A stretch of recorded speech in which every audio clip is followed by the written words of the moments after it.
I'm trying to think of an appropriate. The only Star Wars one I can come up with is calling you Jabba the Cunt, but I feel like that's not appropriate for the start of an episode. And I knew you'd find it funny, but I was like, I can't drop that in like the first 3 seconds of an episode.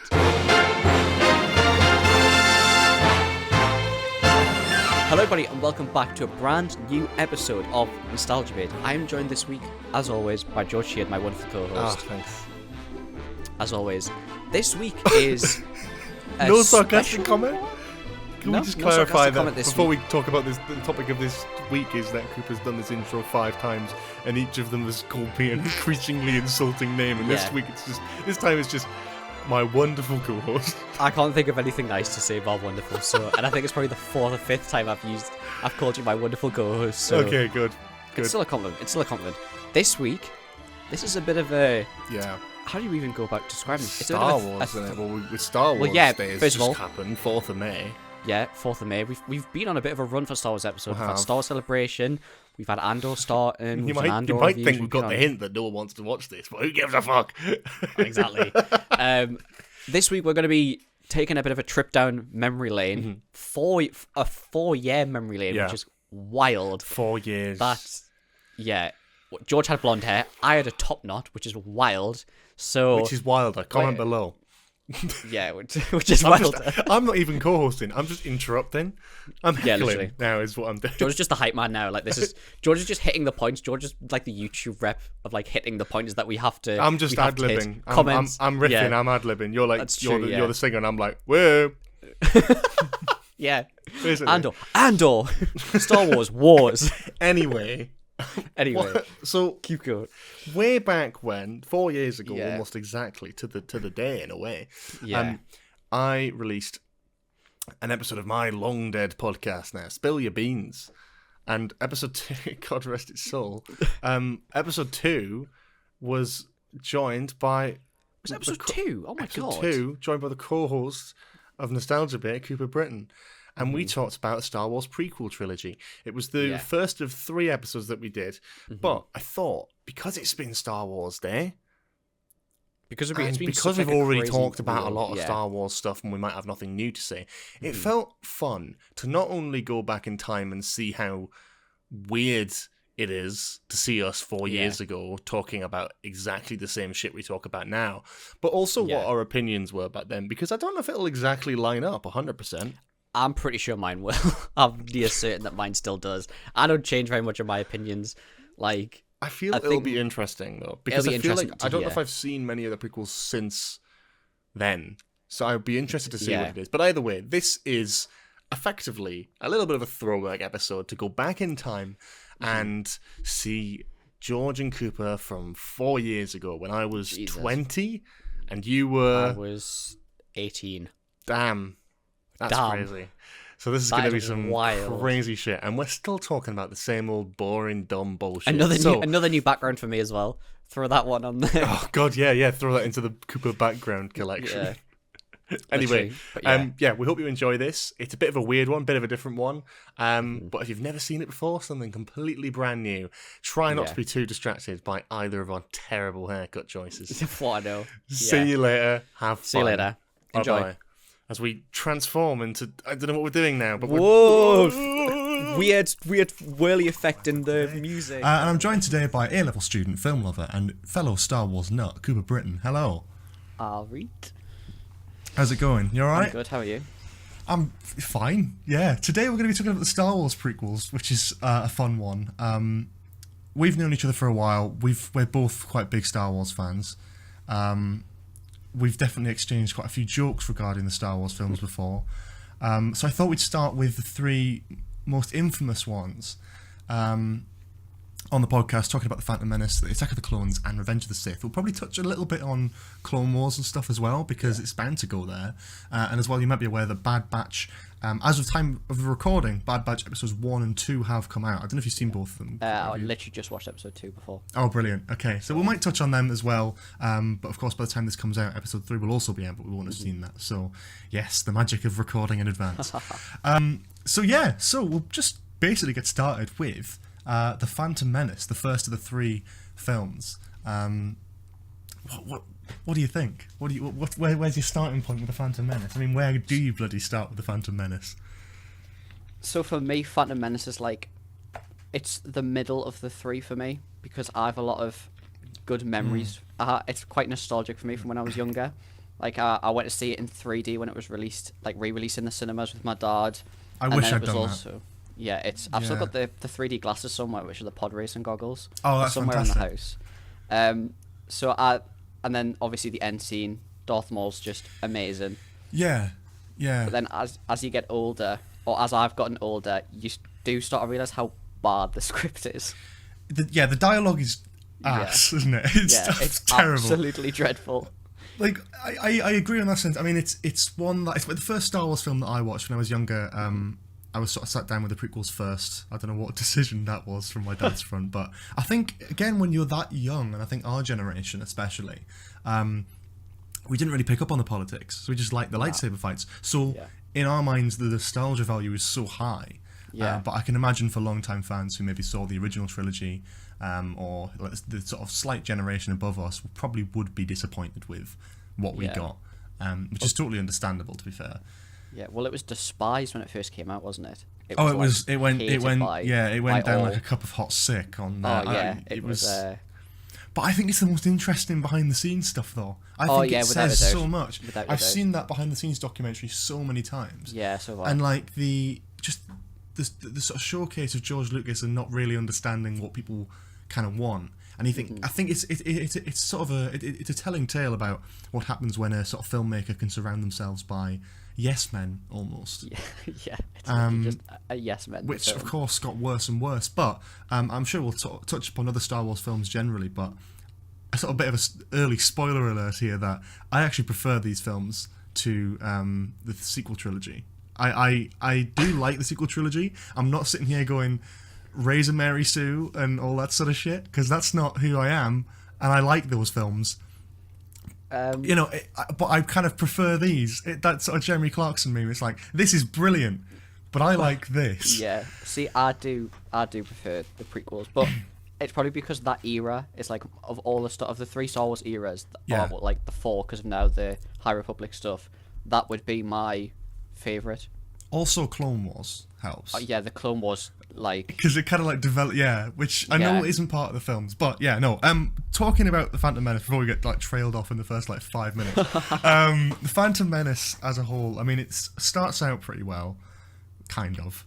I mean, I don't mind it. I think it starts off hopefully, but the dialogue is already like terrible. I remember when I last watched it, there's a scene I can't remember. I think it might be when they like first arrive in the palace or something, and just Liam Neeson's just saying something, and I'm like, what the hell is this? Yeah, what's going on? This isn't Star Wars. But at the same time, it kind of like, now that I'm older and I appreciate the politics stuff, I kind of like, I do like it a lot more, because I'm just sort of sitting there going, yeah, I know it's complex, but you know what? Like, I can't deny that they've got like a hell of a complex story like built up here. Like, the world building is unreal. Say what you want about the dialogue and especially the visual effects, we'll definitely get onto that. But the actual like world building, like Coruscant and like the politics of it all and how it all works, it's totally fictitious, but it works so well, and it's like an allegory for American politics at the time or something like that. And it's sure it was, so good. I mean, like, politics for kids. I mean, not the most entertaining thing in the world, but it's like, it works. It's a solid concept, and I enjoy that, to be honest. It's like what a lot of the Disney films do, where they have like, it's a child's film, but in the background there are like stuff that only adults would pick up on, or older people would pick up on. If that makes sense. Yeah.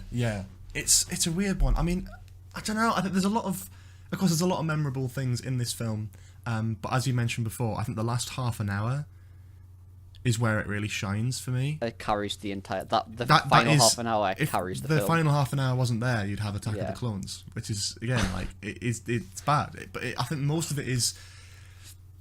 It tries so hard. I think the thing that really lets down the Phantom Menace for me are sort of two things, and not to slam actors' performances, because I know these two particular actors have had, so much shit over the years, and they don't deserve that.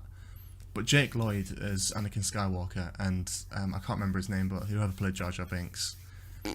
I don't hate Jar Jar Binks. I mean, he's annoying, but like he's like it wasn't in the acting, it was just in the writing and just the whole construction of that character. I know they wanted to do something like, oh, this is the first ever fully CG character in a live action film. That's cool, but like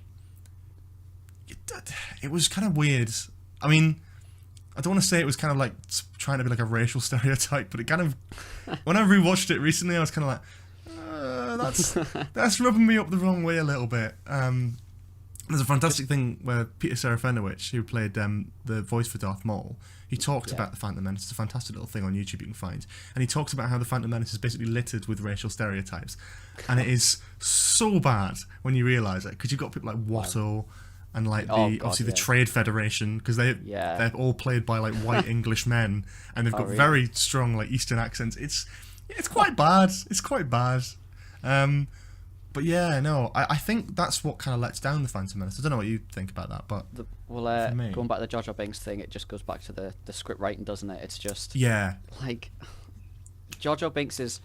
I don't hate him as much as most people do, but as I've gotten older, I find that he's a bit more annoying than when I was a kid. Or sorry, a lot more annoying than when I was a kid. Yeah, but it goes back to the kind of he character is that was irritating, wrote, and it's hard. It's really hard to work around because I sort of want to like him in a way because you're supposed to. The way the story is structured is designed for you to like this character. But I hate him. You know, I think everyone hates him. He's an annoying pile of shit. I think that's evident in the fact that he's. Yeah, it's evident in the fact that he was never in the follow-up films, bar one or two lines. He's Snoke, man. What are you on about? It's just, I don't know what to even think. I mean, the Phantom Menace is such a non-film, but it's the most sort of Star Warsy kind of one. I don't know. It's weird. It's like in a way, it's got a bit of both. It's the most boring, but it's also the most entertaining in certain senses. I love the last half an hour though. Let's talk about that. Yeah, that's the last half an hour is. It's literally, I would say that it carries the entire film. The last half an hour, 100%, without a doubt. Yeah, the Darth Maul fight alone is beautifully choreographed and not overdone to the point where it feels like it's been totally choreographed. Because for all its praises, Revenge of the Sith does feel so choreographed. Oh yeah, and to the T. But I mean, I guess is the point. But this is sort of, it feels more natural. It feels like a proper lightsaber fight, and I can imagine, despite the disappointment of the first, most of the film, that must have been exciting after many years, especially with the fights in the original trilogy just being sort of like. Well, they talk about how it's like the reason why it's so choreographed is like it's meant to be like the era of the Jedi where this is like the Jedi at their peak, so that's why it's so choreographed, and that's why it's more flips, whereas the originals are more elegant and they're more like kind of hard hitting. I think that was the reason behind it. And then there was also an interview that I saw with Ewan McGregor, who said that when they actually produced the film, Liam Neeson, and the Darth Maul actor, can't remember his name, they had it so down to a T. That when it was in post-production, they actually had to slow it down because they were doing it so fast. Yeah, so that just shows how choreographed and how refined the fight scene was. Yeah, no, definitely. Do you feel that what they did with Darth Maul was good or bad? Oh, I think he's brilliant. In terms of his death specifically, do you think that death, but death. You know, I think it's good. Because I think unintentionally it left it open. So if they had actually killed him off, we're talking full on killed him off, then it wouldn't have. It leads to better things. It leaves, which Star Wars does quite a lot. It leaves a lot of things open ended. So they can have the option later on, originals to sequels. But yeah, that's kind of I like what they did with him. And I think during that entire, even though he's only in 2 films. Which the second film he's only in it for 2 minutes. He's in Solo, isn't he? Yeah. Solo, he's kind of like the mysterious character. Over the entire film, he's this mysterious character that no one has any idea who he is. And then he comes in, fights Liam Neeson in the desert when they're trying to fly away. That's the first time we see him. And then in the last scene, I think everyone, once you see that double lightsaber, you go, this is a stable character. Yeah. Yeah, I think I agree with that. I think it's an interesting one. My only sort of downside of it is it feels like he does nothing the whole film, and if he wasn't brought back in the Clone Wars to live and do be controlled by the wonderful Dave Filoni, who can actually craft story out of nothing, it would have been quite a disappointing thing. And I know a lot of people, and the thing is, there's a way up to this, because I basically agree with both sides in the sense that I would have loved Darth Maul to be like almost like Darth Vader, like the villain for the whole trilogy, or most of the trilogy, Palpatine's apprentice up until Revenge of the Sith. But there was a fantastic take, and I can't remember the ins and outs of it, but basically that each villain of each film sort of represents a part of Anakin Skywalker. Oh, really? In a way. It's something like that. So it's like the Darth Maul's just the like epitome of like evil. Like he's not in any way good at all. Count Dooku is the sort of the fallen Jedi, and General Grievous is the sort of cyborg. Yeah. Oh wow. Yeah. So I mean, it plays into it, but that wasn't intentional. I so like I just I like to think that it is, but it just I would have liked to have seen more of Darth Maul, but at the same time, like if I could go back and change any of the prequels, like would I? Probably not. I mean, like they're shit. But that's the whole point of them. Like they're good for that exact sort of reason. They're crap, but they're enjoyable. They're crap, but they're enjoyable. That's perfectly it. I mean, there's a lot of I mean, the one thing I don't like about this film really is the decision to make this like a significant amount of time before Attack of the Clones, because they clearly planned the trilogy out. Why didn't they have Attack of the Clones as like the first one? Have a proper like spend less time, doing the whole flirting shit, and more time actually like just introducing the characters, and then episode 2 be a Clone Wars film, and then like episode 3 being Revenge of the Sith, because you don't need to change that because it's perfect. I think like the weird thing about Phantom Menace is that it's so like detached.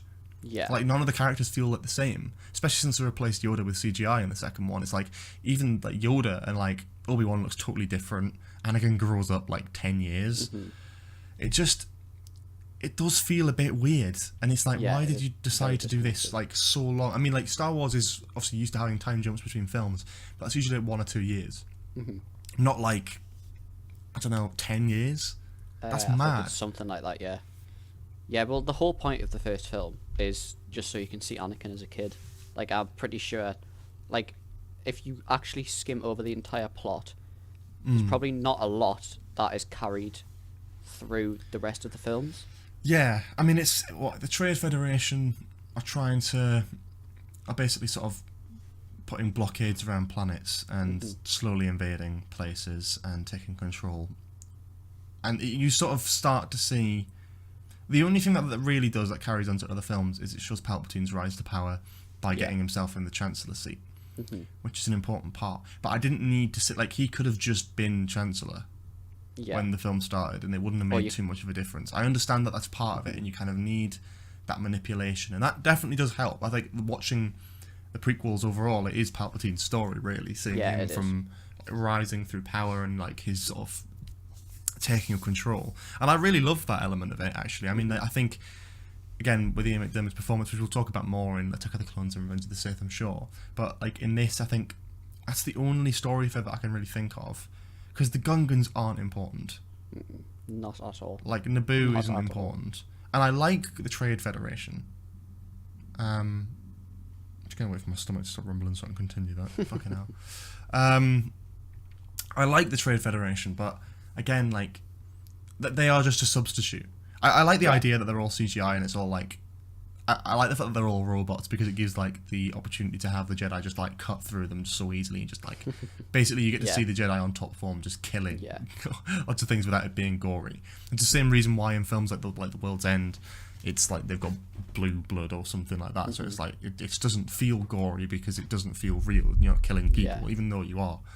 And it's the kind of same sort of thing. It's why like you get away with killing droids but not like stormtroopers, which is again like why a lot of people have said about Bad Batch is kind of like a sort of interesting thing, because with the Clone Wars you could just kill as many droids as possible and it looks like big and bombastic, but now it's like clones versus clones. It's a bit like Can you show as much of that? Can you show clones getting like brutally murdered? Don't know, maybe. Well, I mean, it's the same with the stormtroopers, isn't it? Is it the same kind of thing where you get to see stormtroopers get slaughtered up in the originals and in like Rebels and stuff like that? But I suppose in Rebels a little bit more, but I don't in the originals. There's not. I don't know if there's that many. Really, that die like on camera. There's probably the odd time when one gets shot, but like not to the level of like droids where they get sliced in half and like arms cut off, heads cut off. Well, you never get like thousands of stormtroopers coming storming up, do you? It's always like a million droids, which versus 2 Jedi and all the droids are dead. So exactly, yeah, which is brilliant, and I do like that. But then the droids have a bit of humour to them as well, which I quite like. I mean, that's developed more in the Clone Wars as well, isn't it? They sort of like to piss a bit at them a bit more. But I think that's like there's something can be said about the world building there, because the Clone Wars does so much right, and the Clone Wars is so bloody enjoyable. But it doesn't do that much different to the prequels. It just slightly changes the writing. Yeah, and suddenly it works. The world's the same, the characters are the same, yet it bloody works because the acting performances are good and the writing is good. And that's all you needed. And unfortunately, like, I kind of wish that, like, Dave Filoni was around back then to sort of help out, because that would have been... Can you imagine how good that would have been? It would have been brilliant. Yeah. Because it was only a few years later that he sort of joined the team for Clone Wars, really. It must have been like 2008, so about 3 years after Revenge of the Sith came out. Yeah, I think Clone Wars was 2008 when it started, and then that's gone all the way up until last year, really. Yeah, and we're not going to say too much about Clone Wars in terms of spoilers, but if you haven't seen it and you're a big Star Wars fan and you want the prequels to be better in any way, shape or form, go and watch the Clone Wars. It's brilliant. I put it off for so many years, and I binged it all last year, along with Rebels, and it was absolutely fantastic. And as a Star Wars fan generally, it was a lot more rewarding than most of the films have been, to be honest. So I was raised on Clone Wars, so I watched it like Ahsoka Tano. Yeah, no major spoilers, but I've said this to years to you. Of course. She's always been my favourite character. Like, through the entire thing, ups, downs, whether she was in it or not, what happens during the end, it's just, she's hands down my favourite character through the entirety of the franchise. That's purely because of Clone Wars. Yeah. Oh, well, I mean, to be honest, kind of like same. Not my ultimate like favourite character, but I do think she's one of the best, and I'm like so excited to see what else they do with her, especially in this Ahsoka series, Mandalorian series 3, potentially Bad Batch, we'll see. Do you think, just a sort of side comment to Bad Batch, because obviously it's quite recent, do you think Omega is going to be like the Ahsoka of Bad Batch, where it's like a character that everyone sort of really hates, and then suddenly she's going to end up being quite good? Yes, because I have a theory after the second episode of Bad Batch. Okay, well, we can talk about that now, because there's not really too much else to say about the Phantom Menace. It's politics, it's a bit dull. It's a pretty good film, and there's a couple more things we want to mention after, but we can talk about Bad Batch for a bit. Only thing extra I'd like to say at the Clone Wars and about Darth Maul is, I don't know if you've seen it, but there was a book released a little while ago about George Lucas's plan. Well, I just watched a YouTube video about it. George Lucas's plan for the sequel films, whether it was planned during the prequels or not, which I doubt it was. Darth Maul was the intended villain for George Lucas's sequel trilogy. Yeah. So, and that would have been good, but I think Clone Wars kind of wiped that out a little bit. Yeah, it was meant to be. I prefer, to be honest. Yeah. It was meant to be him versus like Leia, and I think Luke was meant to die in between, what would have been 6 and 7. I can't remember exactly. And Leia was meant to take over as the main character, and then it was meant to be like it was Darth Maul and Leia were meant to like kind of converge on something. They were trying to find something that was related to Luke and the Jedi and the Force, but I can't exactly remember. That seems like that was done in Rebels with Ezra. Yeah, so exactly. Trying to find like the Sith holocron, which I think was probably where they went with it. I think that was probably what they took from it. But all 3 films were planned. But obviously, they went different directions. I don't know how I feel about that, to be honest, because I feel like Darth Maul would have been ancient by that point. Now, I understand that like, Clone Wars would have changed the way that story played out anyway, but I kind of prefer what they did. I mean, I like George Lucas's ideas for the sequel trilogy. There's a lot of like things there, but I'm sure, again, I'm sure. Yeah. Yeah, I mean, it's it looked and sounded good, but I'm not sure. Like little elements like that, like Darth Maul versus Leia. I was like, there I probably don't would have know. been extra stuff behind it to do with Sounds the a dark bit- side of the Force and and I know aging this and is stuff like that. But this is probably. yeah, But yeah, no. What's your theory with Bad Batch? Because I'm I curious. think now. so. In episode 2 of the Bad Batch, minor spoilers for Yeah, of episode course. 1 and 2. Just like so the whole point of Omega is Omega as she says. She's meant to be a defective clone, like the Bad Batch. My prediction is, so first of all, she's the only, as far as I'm aware, the only female clone, or whether she's male, I don't know. I think she's a female clone. My prediction is that she's a Force-sensitive clone. That I would think be that's really her- interesting. I think that's her defective trait. I mean, they said in episode 2 that every clone is made for a purpose, even the defective Yeah. ones.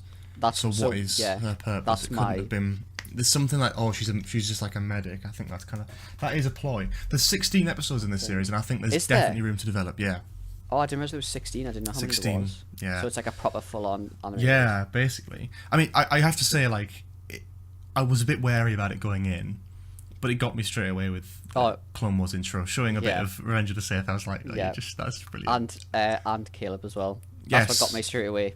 When Caleb came in, I was like, that's brilliant. And I looked back at the finale of Clone Wars, and you can see in the very first episode of that sort of final 4-part arc, Yeah. there's one of the sort of opening scenes. You can see Caleb and his master like at the hologram table being sent off to Wow. that planet. So I'm like, they knew what they were doing this whole time. Wow. Like I watched I've just stumbled upon it yesterday when I was like going through Disney Plus. I was like, I'm gonna rewatch a bit of that and see what that would like. And when I watched that intro, I was like, first of all, this is brilliant. Second of all, I've just realised that that's Caleb Yeah. and his master. The I same, didn't know who same was ones. like doing the Bad Batch, and then the second that Caleb was on, I was like, alright, it's Dave Filoni. It's Yeah, you just it's knew Dave, straight it's away. Dave Filoni. Yeah, it's Dave Filoni. And then obviously like Tarkin and like Saw Gerrera. Yeah. Like in episode Yeah. 1, I was like, Saw Gerrera is a wow. very good, very good. Yeah, I good could rock. see when it was like a small rebel group. I was like, yeah, it's gonna be Saw Gerrera. He always makes it in. Always. Always manages it. He's always manages. I'll be to interested get to in see. the I'll be shows. interested. The thing that I'm really interested with Bad Batch is to see how like the cloning stuff worked, because like there's that sort of really weird mystery between like the Empire and like the Republic, where it's like it's not really made clear when the clones get phased out. And Yeah, I'm kind of well, interested to see how they do that, and I think there is they're gonna do something really exciting. Yeah, 'Cause there I- is like an order yeah. that's executed, which is when alright, the clones are gone. Mm. Whether I don't know when in the They timeline must it is, do it. They and I must. don't know whether it's early on. I know that it definitely happens, but I don't know when the timeline it is. So whether this season will cover it or a later season will cover it, or if they do later seasons, I don't know. There probably will be more than one. I yeah. can expect it to be at least like 3. Yeah, But I'm anticipating it. I think it could be really dark to show them getting killed or something. Like I don't know. That could be quite exciting. I'm enjoying it so far. I have to say, Omega is killing me a little bit. yeah, I would agree. When I found myself rooting for her to sort of go with the family, I'm like, okay, I realise I don't really like this character as much as I thought I did. They were like, go with the family. I was like, that's just not gonna happen. Like, Yeah, I knew. I knew it wasn't. But I was It's not sitting gonna there. I was like, please, please, because I was like, you can come back in a few episodes' time. I know you're in the trailer, but you can come back in a few episodes' time. You don't have to be. So it's interesting, but I don't know. I think it's again, but it's Dave Filoni. So exactly. I trust. I do trust him. Yeah, I don't With- have any hesitance. I fully trust. With In Dave Rebels, Filoni we Clone trust. Wars, and Mandalorian under his belt, as well as other shows that he's working on now with Star Wars, I kind of feel like he's definitely going to try and connect them. And the weird hints that we had in Mandalorian about cloning and stuff, I think there's an interesting thing there that could very easily be picked up. I'm still waiting to see Grogu in this series, mind. I'm like, every episode I'm like, where is he? Where is he? Oh I mean, I didn't even think about that. Well, it's just finished right after Order 66. I mean, we've got to know someone took him from that temple. Yeah. He's around somewhere. He's somewhere. Where the hell is he? What's he doing? He's got to show up at some point because there's not going to be another TV show that sort of shows this era. But The only stuff I know, like, so when the Bad Batch is set, obviously, like you have Anakin's obviously with the Darth Vader with Palpatine. Obi-Wan's gone to Tatooine. Luke and Leia have gone off with the 2 separate families. Ahsoka is somewhere. in hiding on a planet that's a distant area. because Right. it's in the book. I read the book. Right. Ahsoka Stan, obviously. Wow. And then we don't know where Cal is. I'm assuming Caleb's gonna come into it at some point again. Probably. I would I'm assume not.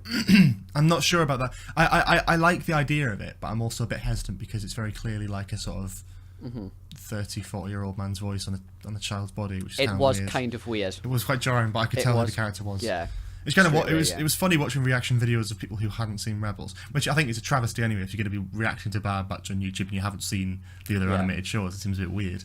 But Yeah. they're going like, "Oh, this guy sounds weird." It's like because he's a character that already exists. Like, watch the fucking show. It was brilliant though, like the way it was done. Like his master's death, it's exactly how it's described in Rebels. Because Yeah. when he meets certain people and they try and prey on that, or you abandoned your master, you did this, that, and the other, you left it to die, which is exactly how they show it in Bad Batch. Exactly. And I think that's brilliant. I think it was brilliantly done, and yeah. Is there anything else you want to say about Phantom Menace before we take our first sort of break on this episode? I still prefer to Attack of the Clones.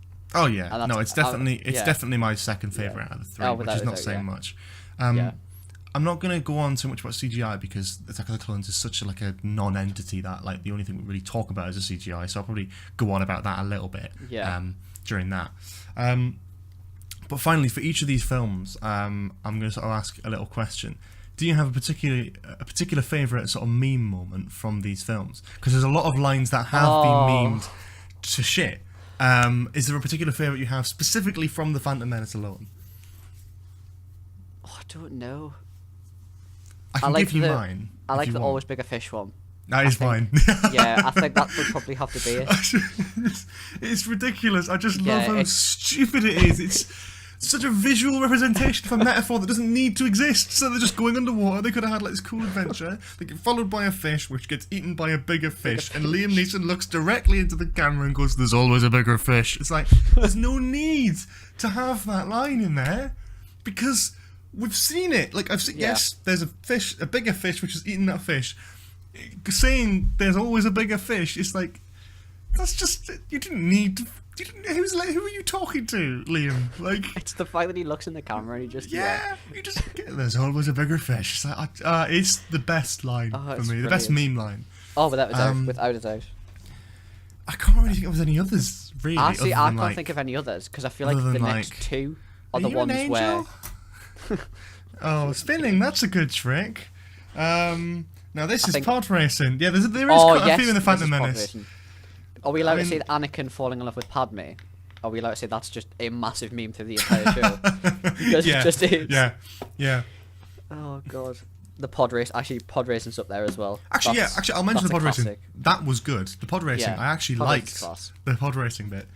I didn't used to, but I actually really liked that. I thought that was quite fun, and it was like high speed, and the music was great. The music was great. Actually, the Yeah. music's great for all of Oh, these films. Duel But, of Fates. We just have to. Yeah. Do you see Dave Filoni talking about Duel of Fates on The Mandalorian behind the scenes? Yeah. So Yes, I good. did. So good. When he was I like, did, yeah. he's explaining why this is such a pivotal moment, why it's the Duel of the Fates, because Yeah. they're not battling for each other, they're battling for the fate of Anakin, of what his path will lead to. If Qui-Gon dies, the only Jedi that believes in him, he'll become Darth Vader. Yeah. And if Qui-Gon lives, he'll become like the most powerful Jedi of all time, and it'll bring balance to, well, not bring balance to the galaxy, but it'll, all that sort of thing. He'll be a great Jedi. So it's interesting, and I thought that was a really, really great sort of breakdown. But that is, I think, everything I kind of want to say about the Phantom Menace, unless there's anything that you want to bring up now. Nothing that I can think of. Now, Boss Nass is great, and that's about it. Yeah, there we go. We'll see you after the first little break we got here, and when we come back, we'll be talking to Cooper about his choice for the record spinner, as well as talking about Attack of the Clones. So, see you in a minute.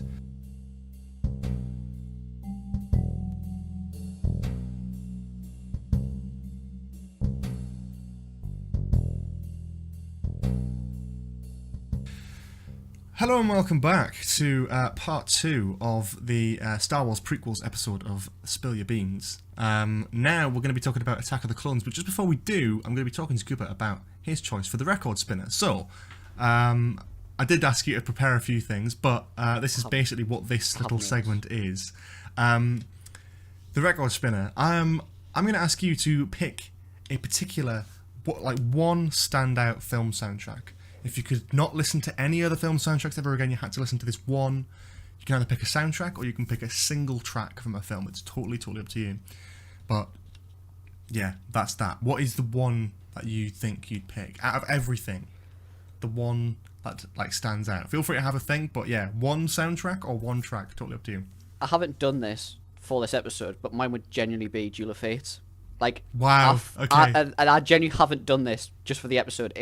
That would genuinely be my answer. I find myself walking down the street or walking in school or just sitting in the house and just like literally just doing the duh, like just singing it. Like that's no word of a lie. You can ask my girlfriend. There's times when we're just sitting there and I'll just start like humming it, or I'll just out of nowhere just start singing it. Like that would. That must really kill the mood, wouldn't it?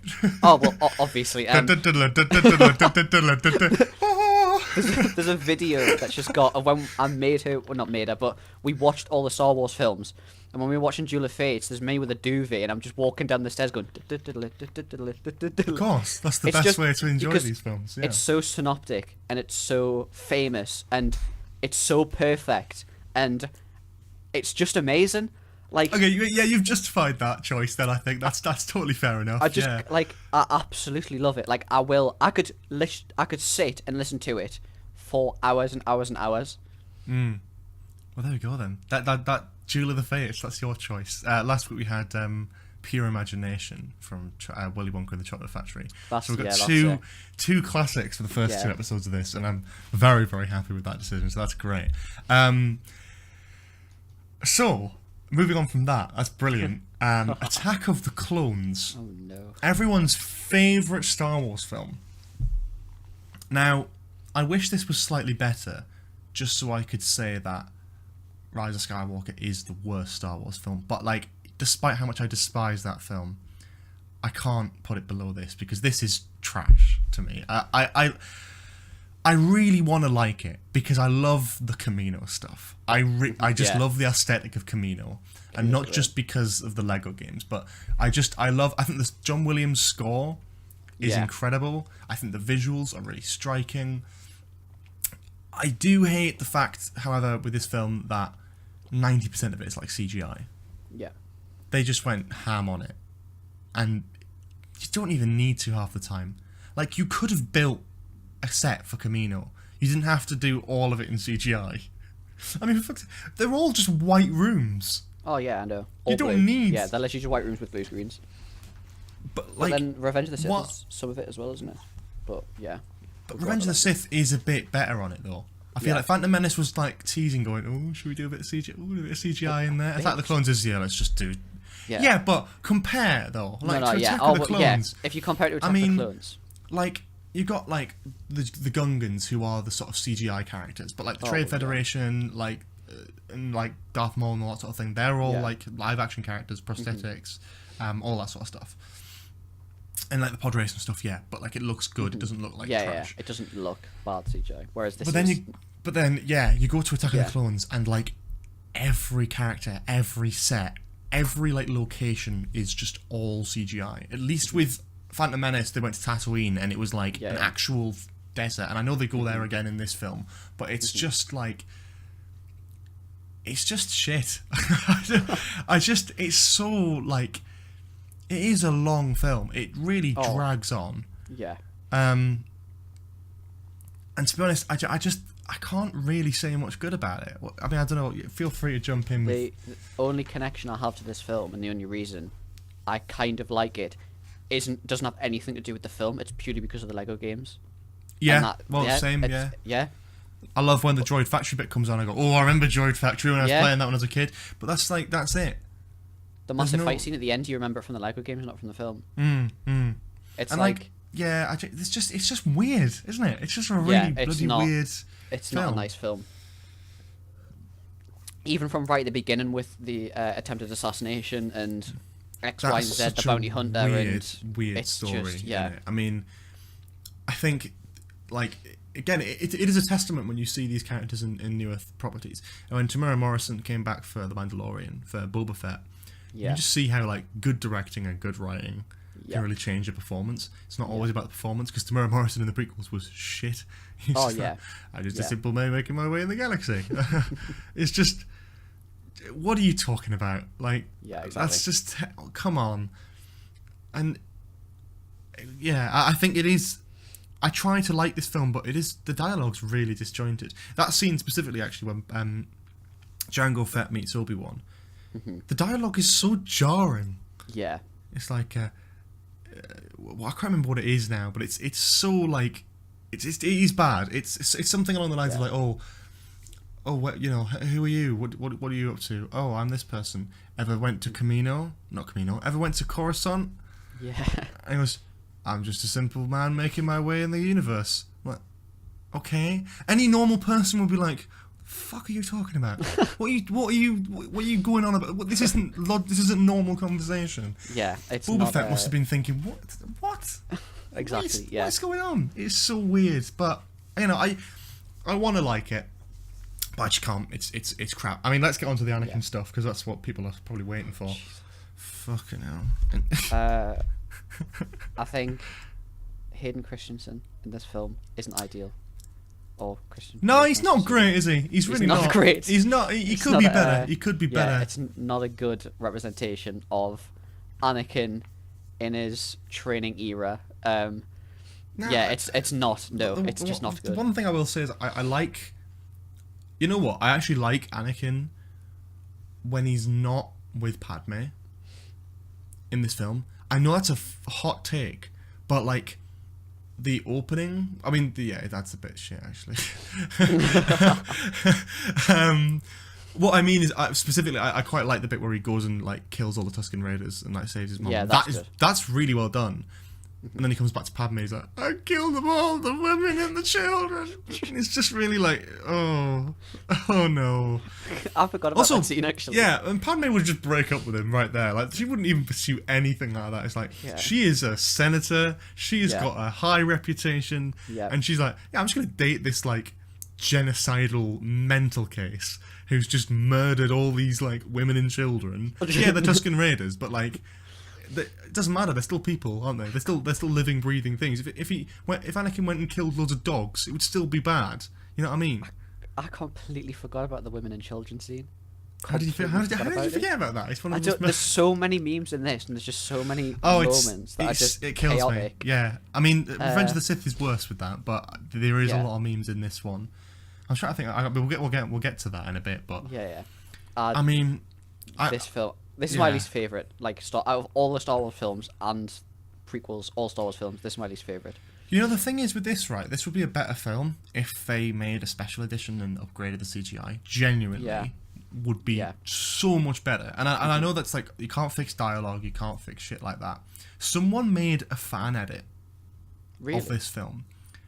I only know of this because it was in like someone else's YouTube review, so I haven't actually seen this fan edit. But it was something like, they trimmed the fat and managed to cut away about half an hour from the film, and it still works. Wow. They they added like a ad-lib bit of dialogue in where, I can't remember what her name is, the bounty hunter at the beginning when she's like dying. She just says, "Oh, Camino system," which cuts out the whole story of like the whole like subplot of like Obi-Wan searching the Jedi library, Dexter's bloody diner restaurant thing. Don't have to have that shit. So he just goes straight to Camino. Is that the death? Oh, the death stick scene happened before that. Oh, this is like, you know Obi-Wan's friend with his like 4 arms, and he's like, you need to go to Camino. I can. It smells like Camino. Well, like, it's weird. Yeah, the death sticks is That's a great line. I love that.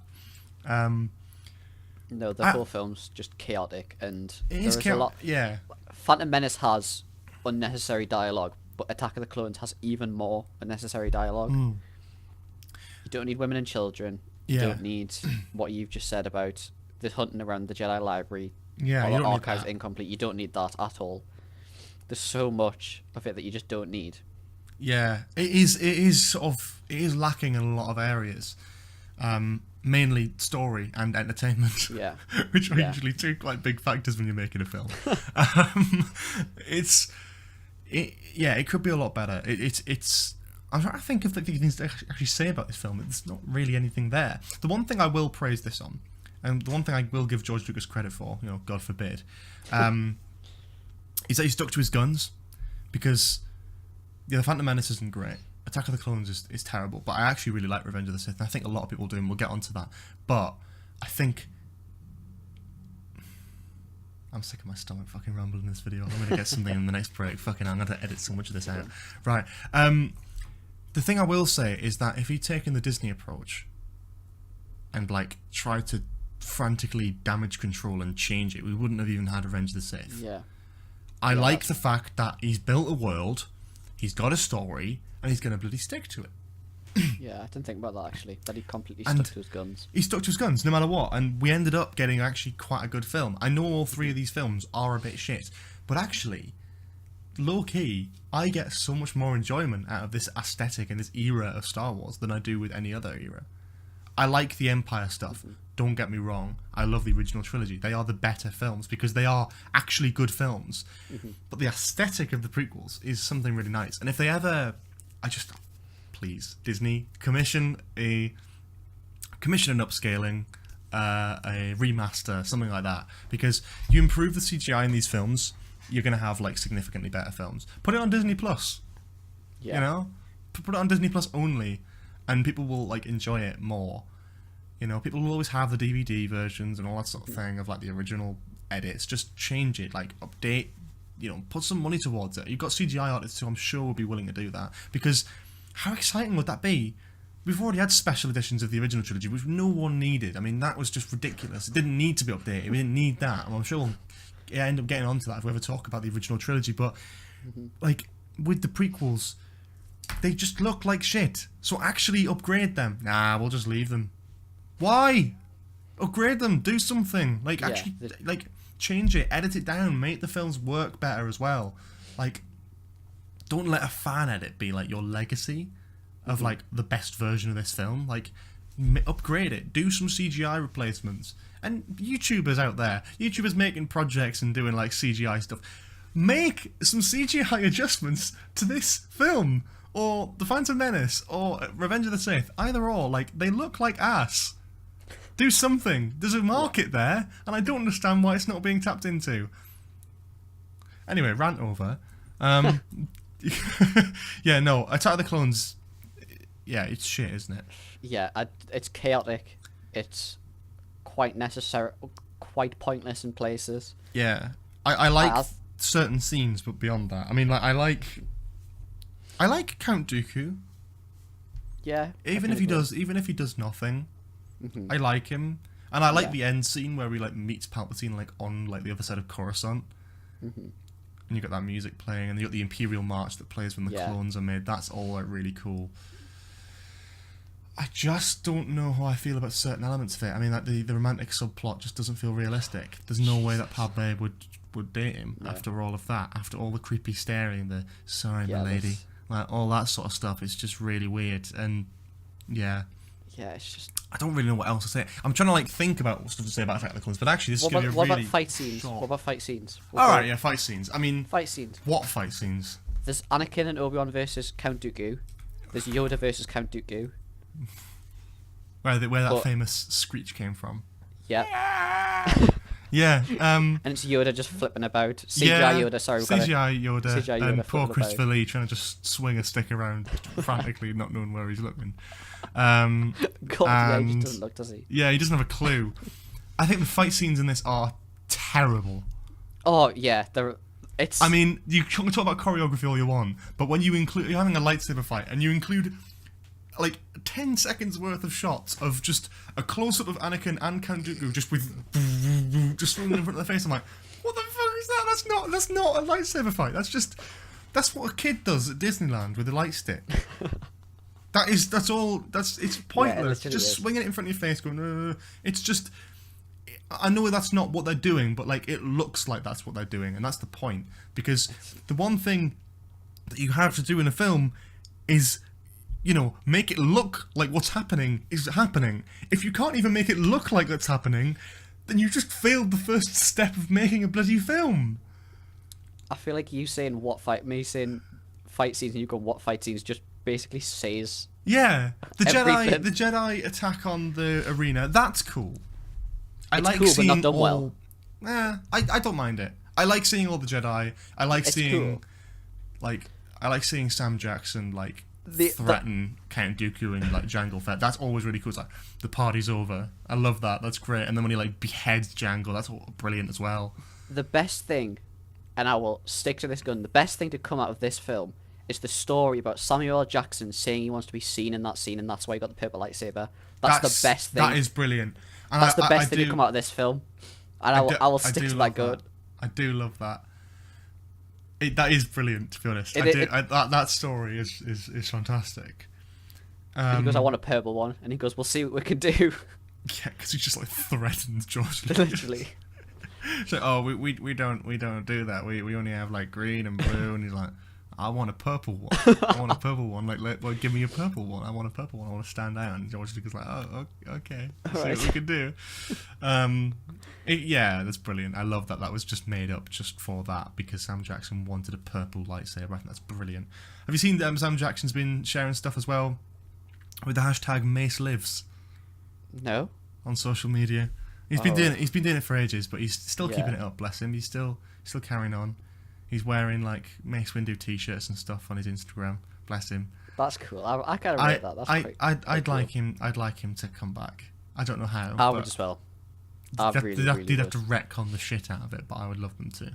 It's because he's. Well, obviously, we'll talk about when we get Revenge of the Sith because it's. Of course, yeah. I mean, there's a lot to say about Revenge of the Sith, but yeah. Oh yeah. Well, I think since we're basically like stuck with what to say about Attack of the Clones because it's so shit, we'll quickly mention favorite meme of this film. Sand. That's a classic, the best. yeah. It's the best meme of. It's one of my favorites. I hate sand. It's coarse. It's rough, and it gets everywhere. Hands down. Yeah. Without a doubt. It's so unnecessary. It's brilliant. And it's in such a weird spot of the film. I hate sand. But it's it's great. He's great. It's so brilliant. I don't know what my favourite is. I think there's loads of them. I do quite like the Jango Fett one. It's like I'm just a simple man making my way in the universe. I think that's brilliant. Does he say that in Mandalorian? He does. Yeah. Yeah, Because he says a similar thing. He comes back and he goes, "I'm just a simple man making my way in the galaxy." I'm like, yeah, because I know you're doing the thing. You're doing the thing. They do the thing. It's good. It's like in Bad Batch when they were like, "He's more machine than man." I'm like, oh, that's good. That's good. Yeah, it's like Star Wars loves to reference itself all the time, and I love it. Mm-hmm. I'm trying to think what else there is in Attack of the Clones. There actually isn't as many as I thought there was, to be honest, in terms of memes. There's Scream, which I guess counts. Well, yeah, but that was memed by Lego, wasn't it? That wasn't really memed by this film. That was just like taken out of context. But it's a great little moment. The thing is, we're going to struggle when we get to Revenge of the Sith because there's so many. I know exactly what mine's for Revenge of the Sith already. Because I quote it. Yeah. Well, we'll get to that. There's so many that I love. I can't really think about Attack of the Clones. Maybe the Jango Fett one. There's the Jango Fett one. There's coarse, rough, gets everywhere. Women and children. Yeah, that's a classic one as well. Yeah. That's a classic as well. It seems the archives are incomplete. That's a bit shit. Yeah. That one. Yeah. That one's in it as well. Yeah. It's not really memorable as much. Yeah, but then that sums up the whole film, isn't it? Not really as memorable. I watched it like not too long ago, about half a year ago, and I forgot it already. So that says a lot. We were going to take a break before going on to the next segment, but I think we might just do the next segment right now and then spend longer talking about Revenge of the Sith, because to be honest, Attack of the Clones is such a non-entity. There's not really much to say about it. It's both of our least favourites. I think we've basically got the same list for this. Yeah. Attack of the Clones worst, Phantom Menace, then Revenge of the Sith. Yeah. And this is just, this is shit. So, we're going to take a sort of little meander over to and this is a fantastic name that I'm very happy with because it's very elaborate, but the 64K Ultra Mega High Definition range. This is a significant range, Cooper. This is a range where only the most elite tier films get put onto this range. It's not Blu-ray, it's not Steelbook, it's not 4K, it's not whatever it is, Criterion Collection or whatever. It's this new range, this Ultra HD. It's more high definition than anything you've ever seen. The sound is crisp, and it's brilliant. But you can only put one film in there. So I'm going to ask, what film would you put, if you had the choice, into the 64K Ultra Mega High Definition range? my film would be, and it is my favourite film of all time. It will always stand. Yeah, It is. I can watch it as many times as I want, and I never get bored of it. It makes me cry every single time without fail. It is Forrest Gump. It is a masterpiece of a film. It has comedy. It has emotion. If you haven't seen it, it's Tom Hanks. I absolutely love it. That is no surprise at all, because I know how much you love that film. There are films that it's not the best film of all time. There are films that are better. I have watched better films, but there are films that I probably like more than Forrest Gump. But Forrest Gump sits so well with me and it will always be like it's just up there and it just can't be moved. Like, just everything about it, even the music, the music's so synoptic with the film. Everyone, if you've seen the film, the accent, that Tom Hanks is, even like the stories to do with the film and stuff, like the behind the scenes, it's all perfect. I absolutely love it. I could watch it 1,000 times over and not get bored. I've only seen it once, and I watched it last year for the first time. It's brilliant, isn't it? It is a fantastic film. There's not really much I can say about it, but it's fantastic. It's been my favourite film for years. Like, it's the life of someone, and I love that when films can tell that sort of story, and it's really engaging to that degree. It doesn't surprise me at all that's like the film you pick. But again, that it's up there for anyone. I think that's not going to be the first. That'll not be the last time it's mentioned on this podcast, probably. I think there's a lot of people out there who love that film. It's just a wonderful film. It is a wonderful film. It is really good. Yeah. It's so wholesome. It's fantastic. Great. I love it. I couldn't agree more. And I kind of knew you were going to say that. I should have prepared some more notes anyone who knows me. On Forrest Anyone Gump. who knows me. Anyone who knows me. Rule number one is you've always got to have a top 3 films prepared, because anyone can ask you that. It's a perfect question. Always. That's true. But yeah, on that lovely note about Forrest Gump, we're going to take another little short break. And when we come back, we're going to be talking about Revenge of the Sith, as well as talking about some hot takes from you guys on Twitter, as well as some general summary reviews of the whole prequels. You know, where they went right, where they went wrong, all that sort of thing. See you in a minute.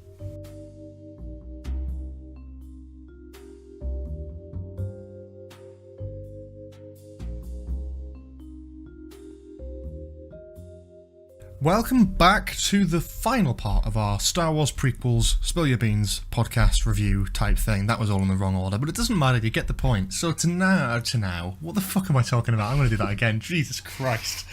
To now? Fuck me. Oh my god. Right, this is a mess. It's the prequels it's allowed to be. Yeah, that's true. Welcome back to the final part of our Star Wars Prequels review here on the Spill Your Beans podcast. We're now going to be talking about Revenge of the Sith. We've talked about Phantom Menace, Attack of the Clones, and now we're talking about the best of the three, which I'm sure not many people will disagree with. It is a bit of a step up, Revenge of the Sith, isn't it? It's a massive step up. Yeah. It's huge. It's great. And not just in terms of meme content, but in terms of actual story. Now, this does so much more than the previous films. It takes the politics angle and it does something interesting with it. With Palpatine's rise to power. Palpatine's actually he doesn't give a shit anymore. He's just evil, and I love that. He's just he's so obvious. He basically just tells Anakin that he's a Sith Lord, and Anakin's just too stupid to realise. Yeah. I just love it. He just starts off. He's like, "Can I tell you a story that no Jedi would be able to tell you about a Sith? Yeah, this is a Sith legend. Can I tell you this Sith legend that I just happen to know? That I just happened to have stumbled across." It is good though. I think the downsides come from there's only a couple of scenes that I don't like in this film really, and that's usually Anakin and Padme, where she goes, he's like, yeah. You look so beautiful. She's like, it's only because I'm so in love. It's horrible. I hate that line. It's really grim. It just doesn't sit right with me at all. It's just that's just horrible. What? No, don't say that. You ruined that. Yeah. So, what is Revenge of the Sith? I mean, what can be said about it that hasn't already been said? It's one that is. It's not a great film if you're looking in films objectively, but as a Star Wars film, it is incredibly entertaining, and I'm really sticking to that word entertaining because it's not necessarily good. It's very entertaining for some right reasons, but also some wrong reasons as well. Yeah, I think that like the humour is so good in this, not just because it's been memed, but it is funny. Like this is a funny film. It is. Whether it's intended to be or not, I'm not sure.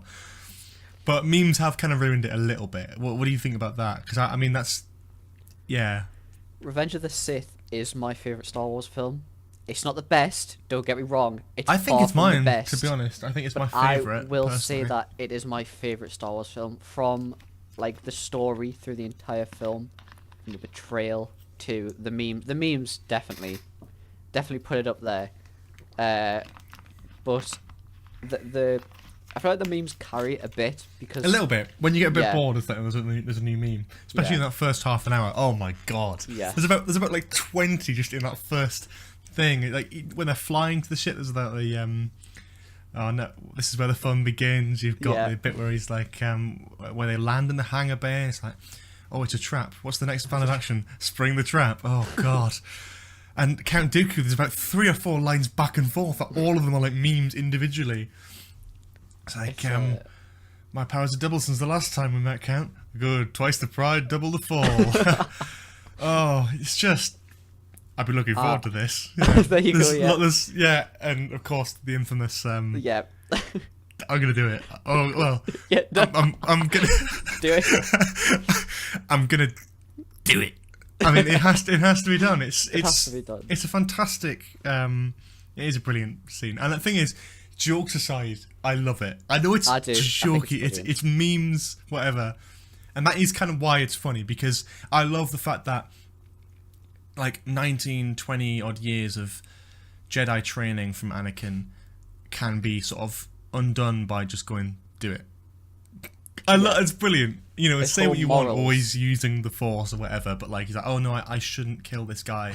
It's not the Jedi way. We've got him on his knees. He's got no hands. He can't exactly do anything. Do it. It's literally like That's it. Okay, sure. they're trained for however many years. You do not do this. You do not do that. Yeah. 2 words.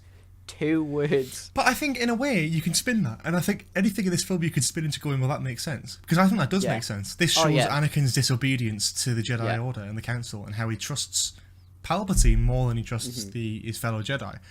And it's the In beginning of the one spiral. little scene, and it is the beginning Yeah. of that spiral. He's like, okay, right, Yeah. this guy's willing to do what I say. He's willing to just kill someone like that. I absolutely love it as a film. I think from beginning to end, it's entertaining, but also like the story carries as well. Obviously, there's the odd Padme and Anakin scene, which I'd agree, which is a bit out there, But but there's so much less of them in this film. Yeah. Like, it doesn't really matter. and just the entire story around it, and especially because obviously with the ending being Darth Vader and it leading into Of course. the originals, it takes what the 2 previous films were attempting to build up with like Anakin and stuff, but you can watch Revenge of the Sith and you'd understand the entire thing. Like, not that Yeah. it writes off the previous 2 films, but you can watch it without so well. you can watch yeah. it without being part of like a trilogy. Yeah, You know what I it's mean? done so well that it could be there to stand alone. Yeah, I think it's absolutely, it is brilliant. I genuinely really like this film. I mean, it's not perfect by any stretch of the imagination, especially like the way it's shot and the CGI and the dialogue. It is a bit trashy in places. Yeah. But it is actually quite well made. The story is actually pretty good. Oh yeah, it's Because yeah. if this was done by like, if the same like, not same script, but if the same exact story was done like in the style of the Clone Wars, people would call it an absolute masterpiece. yeah. It is. The story is good. Yeah. Just the acting and the dialogue lets it down a little Yeah. bit, as well as the CGI. I don't mind it though. I actually like I don't either. General Grievous, even though he's a bit. I of love General Grievous. I think he's a bit of an brilliant. idiot. But Yeah, I they sort of retcon bits and bats here and there. I mean, I don't know if it's canon anymore, but the original Clone Wars, the it's 2D, one. It is still canon. That's still canon? I'm pretty sure it is, yeah. Because I thought it was, but I wasn't really sure, only because it's like... Sure. The Clone Wars, like, you know, the Clone Wars that we all know, that is like... It almost sort of takes place, like, already a significant amount of time after Attack of the Clones, with a few story elements already decided. Like, last time I checked, it was still canon, the 2D one. Yeah, because they've added it to Disney Plus as well. Yeah, so I'm not really sure, because it's sort of like sure they have like the whole General Grievous thing, of course, in the 2D animation where Mace Windu like crushes his like chest unit, and that's why he's like coughing so much in these films. That's why he's not as good as he used to be. But like that was never done in the new Clone Wars, so I kind of just take that as canon. But if that is the key, I just don't know why they made him like coffee and shit. Make him like an actual decent villain. Yeah, I don't know why he coughs and everything, because Revenge of the Sith was done after all the Clone Wars stuff as well, so unless they had it pre-prepared. Why did he have to be like hunched over? Yeah. Because he was, like they made the Clone Wars 2D thing between Attack the Clones and Revenge of the Sith, but they had everything planned out. Oh, did they? They knew they were going to introduce General Grievous, but like, why didn't they just make him a cooler character, not like coughing all the time and like just wheezing? It just makes him seem really shit because he's not even in the film that long. He's still a cool villain though. I think that if you're a kid and you see the 4 lightsabers, you're like, yo. Yeah, that was kind of cool when he starts swinging them at Obi-Wan, and obviously you got that scene, the infamous. Just, I mean, I'll let you say it if you want to say it. Wait, hang on, I've got to prepare myself for it. I've got to prepare myself. Hello there. Brilliant. There we go. It's a fantastic scene. I love that. I feel like myself saying that about a lot of scenes in this. It's like, that's a fantastic scene. That's brilliant. It's a great scene. Yeah. Oh yeah. Because that's basically what this film is. It's not a great film, but it has a lot of great scenes in it, usually back to back. Oh yeah. The final act of the film is phenomenal. Anakin's turn to the dark side, despite quite quick, I think is justified. I think it works. I think it's entertaining. I think Palpatine is absolutely wonderful in this film. Yeah, you know, if you know really me, you know I love that character. But I think generally, I still get impressed about how like fun that character is. Like he's just evil. There's no reason for it. There doesn't have to be a reason for it. This guy is just evil. He's a horrible piece of shit, and he's manipulated everything. And now he's got his way. And you know how rewarding that is, especially after watching the Clone Wars. It's incredibly rewarding to see this, the performance really capture that. Even when the Clone Wars didn't exist, this performance is fantastic. Ian McDiarmid is having a whale of a time playing Palpatine. He clearly always loves it, because he just gets to be this evil bastard for about, 2 hours every time. It's brilliant. And I have to give it credit where it's due. That is the big crux of the film for me. Like, Palpatine's rise to power is dark, and probably some of my favourite stuff in Star Wars. That the events surrounding Revenge of the Sith, the rise to power, Order 66, that is like my favourite bit of Star Wars. I think it's so exciting and impactful and sort of unheard of. You couldn't really do that again. You know what I mean? It's a Star Wars film. Like it's a great example of a Star Wars film. Like from the writing to the score, to the music. The pure, oh my god, the music's wonderful in this actually. Yeah, it's absolutely great, and the final arc is from Order 66. Like that era is my favorite, like the prequel era. But Order 66 hands down takes the cake. It's just I mean that's so sort of my thing with it as well. Is it is brilliant. The whole Order 66 thing and that era of Star Wars. And as we said, that's why I like the prequels so much. Is we do trash them. I mean, they are bad films. Don't get me wrong. The Phantom Menace and Attack the Clones leave a lot to be desired. Revenge of the Sith is pretty good, but it's still a bit shit. The thing which works about all of them is that it's the aesthetic, it's the world building. It's a sort of thing of, it's a filmmaker who's stuck to his guns and he's delivered something. It doesn't matter whether it's good or not. Like, he's put it out there, and yes, it's shit, but it still feels, weirdly, it feels like the most Star Wars-y thing. Like, for me, when I watch Revenge of the Sith, that is Star Wars. Yeah, I don't feel that as much when I watch the original trilogy, and I know that's just personal preference of like whoever, but it doesn't matter. Like for me, when I watch Revenge of the Sith, that to me just feels like Star Wars, and it just feels so right. And I know that's, again, it's not a great film, definitely not the best in the series, but for me, it hits the nail on the head in so many places that I just can't help but absolutely adore it.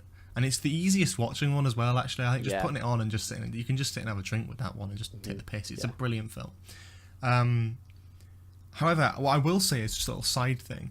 If anyone is looking for a new way to watch Revenge of the Sith, there's a fantastic fan edit which I watched recently. 4 hours, and it cuts together the final Clone Wars arc in chronologically in the right order with Revenge of the Sith, creating a sort of 4-hour epic which takes place over basically the Siege of Mandalore, the stuff with Darth Maul, Ahsoka, Rex, alongside Revenge of the Sith, all happening at the same time, all coming to the same way. I wouldn't say it's the best way to watch the Clone Wars episodes or Revenge of the Sith, but I would say if you're familiar with both and you're fans of both and you haven't seen this edit, watch it. It's brilliant. I sat through it. Yes, it's 4 hours, but you'll have more fun than you probably would have done with the Snyder Cut, and that's all I'm going to say on that.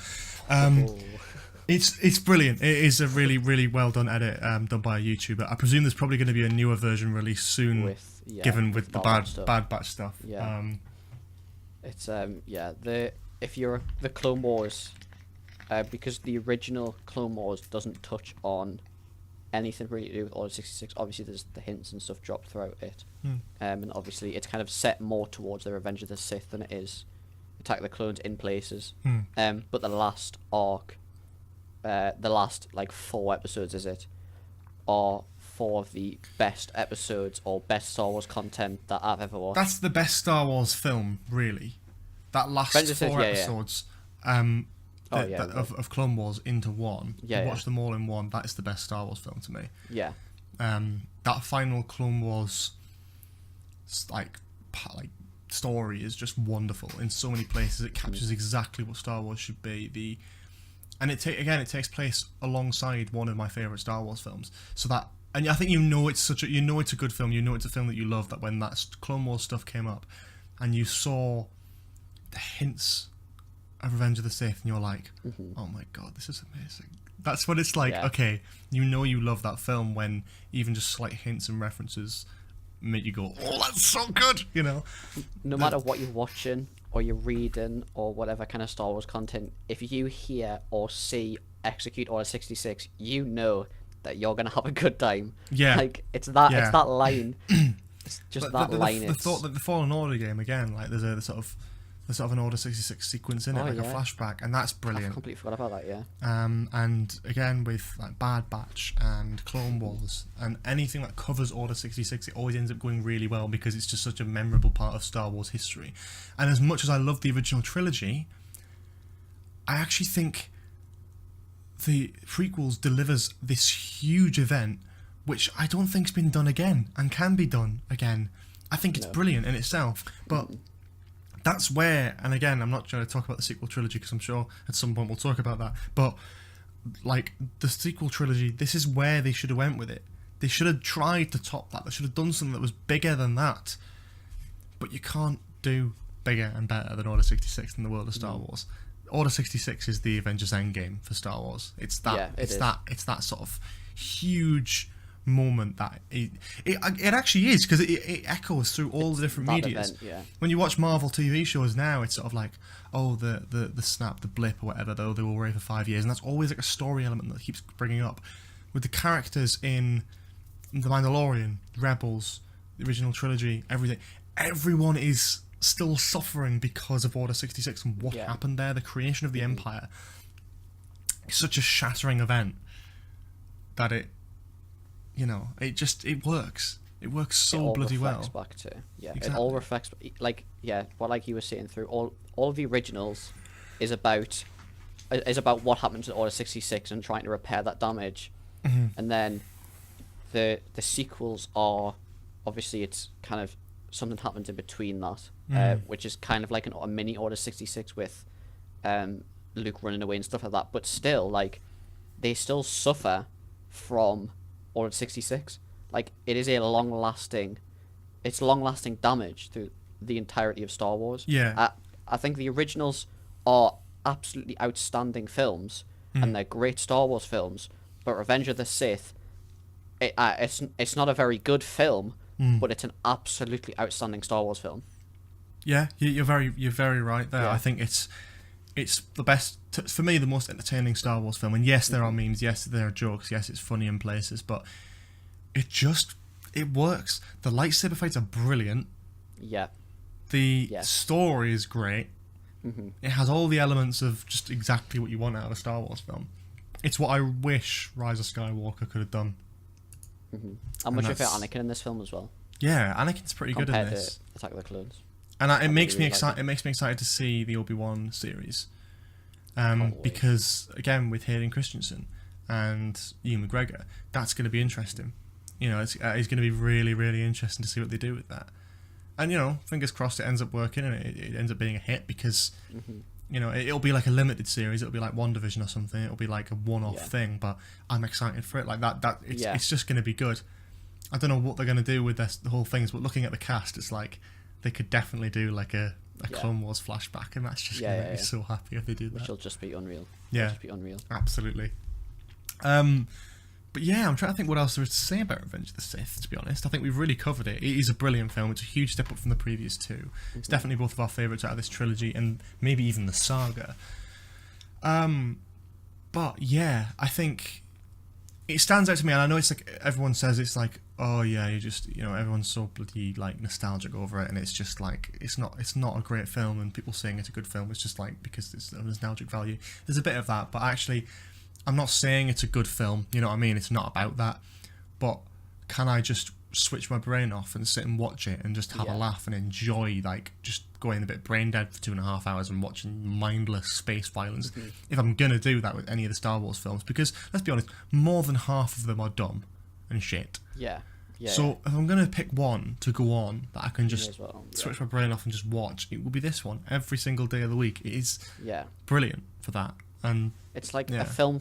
If someone was to say, like, I'm a fan of films, what Star Wars films should I watch? I'd say I'd watch the originals, because they're good films to watch. Exactly. But if you're a Star Wars fan,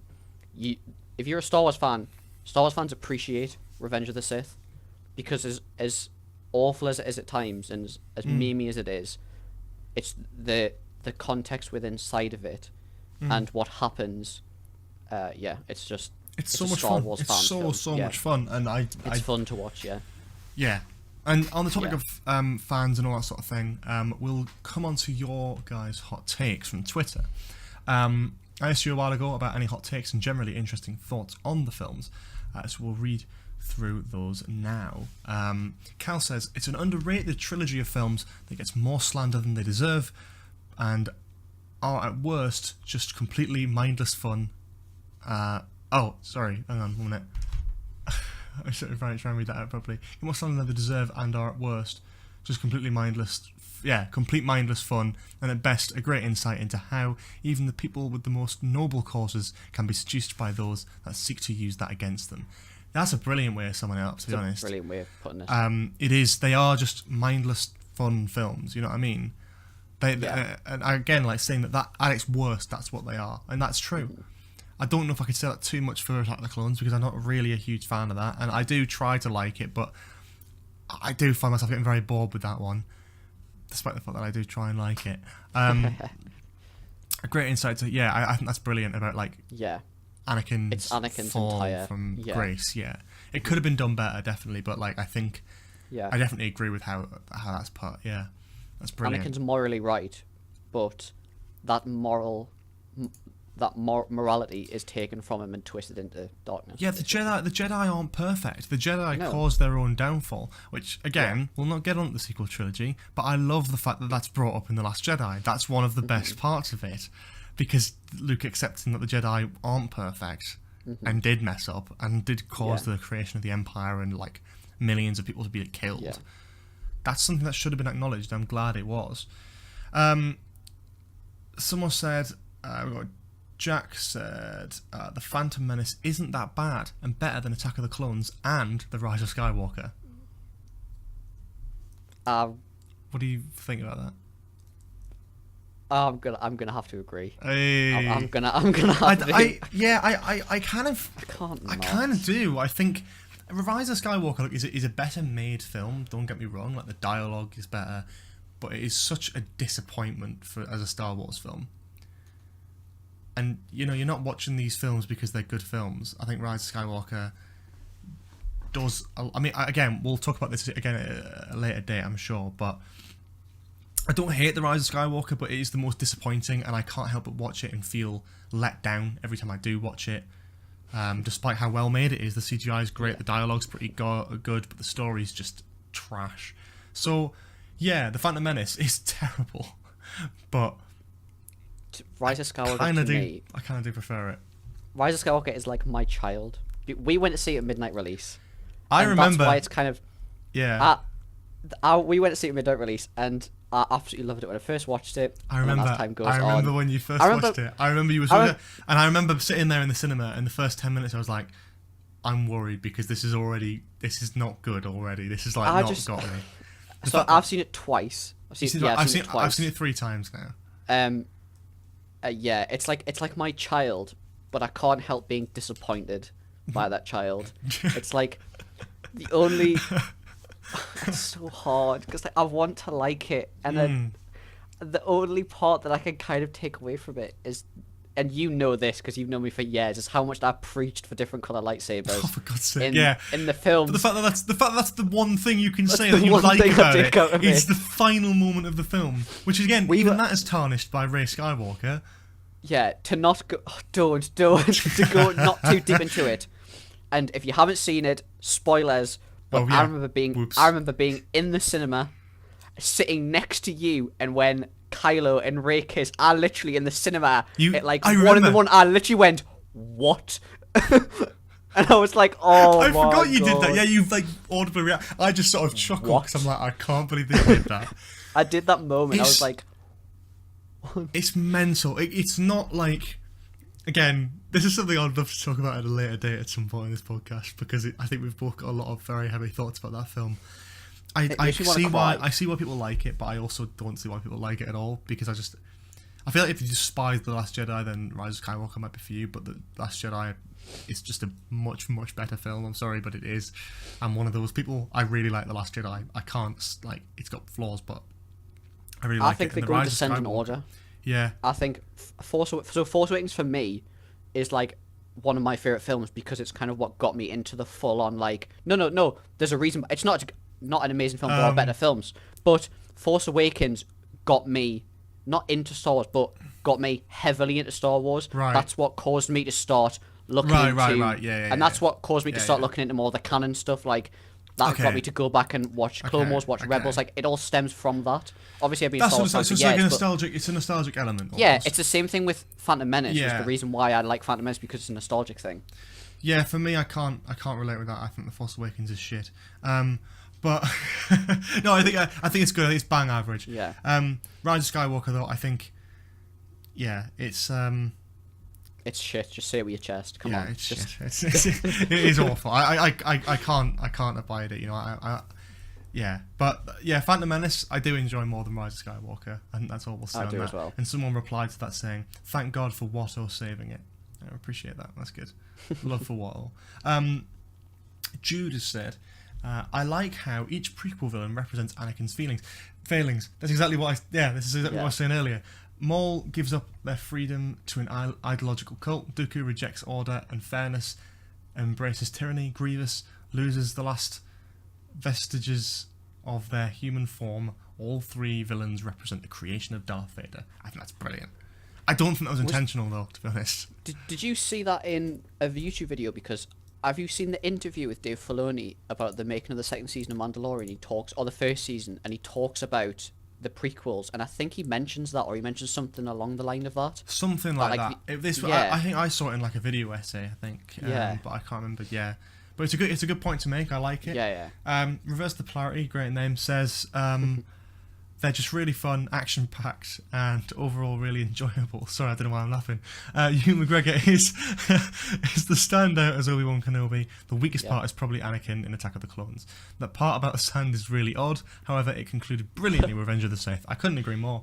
McGregor is a standout. I think McDermott is also a standout, though. I think Palpatine really hits it for me. The big letdowns for this are definitely Anakin and Padme.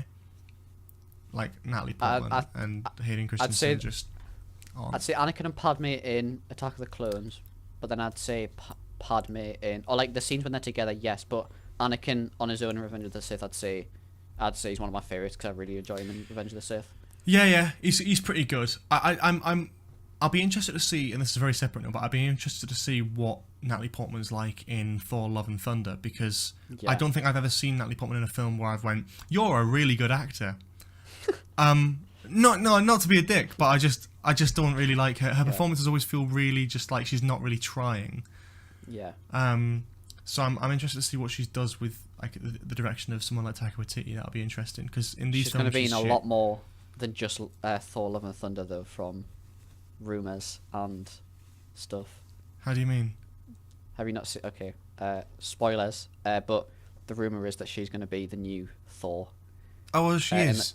Well, yeah. So she's obviously going to be in a lot more than Thor: Love and Thunder then. Well, yeah, maybe, or she might just piss off to a different universe. I don't know. True.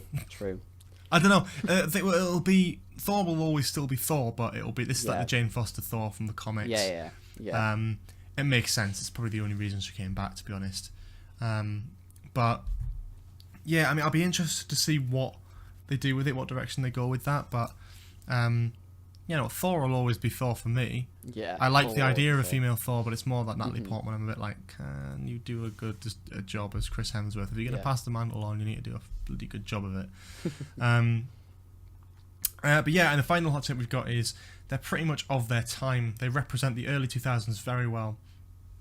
I do think they went a bit overboard with the CGI, but it's a nice comparison to see the more practical methods of the originals and the over-the-top CG of the prequels and the more refined nature of the sequels. Yeah, I think visually you're very right there. I don't think the storytelling in the sequels is great, but I like that the element of that they sort of knew what they were doing more with the visual elements. They used a lot more practical effects in the sequel trilogy, which I think is brilliant. A lot of puppetry, a lot of animation work like that was brilliant. Same with the originals. The prequels did go a bit heavy on the CGI, which is ridiculous because it looks shit, and they probably spent a lot of money on it at the time. It's like they could have spent that money on actually creating sets and things that would have looked more impressive. It baffles me a little bit, but I know there's some things that couldn't be done without CGI because they had like very big visions for it. But at the same time, I kind of feel like they could have done something a little bit more with that. But yeah, that's the hot takes for the prequel trilogy of Star Wars films. I don't know if there's anything else I really want to say on them, but I think overall, they're great films. I would quite happily sit and watch them too. Yeah, I mean, they are trash, but they're also great in that sort of way as well. Before we do finish, though, I will ask you, do you have a particular favourite meme from Revenge of the Sith? Out of the many, there. have you got like a few that you could mention? Because there's bloody loads. Because there's not one that I can mention. Hello there, do it obviously. Yeah. What other ones? High ground.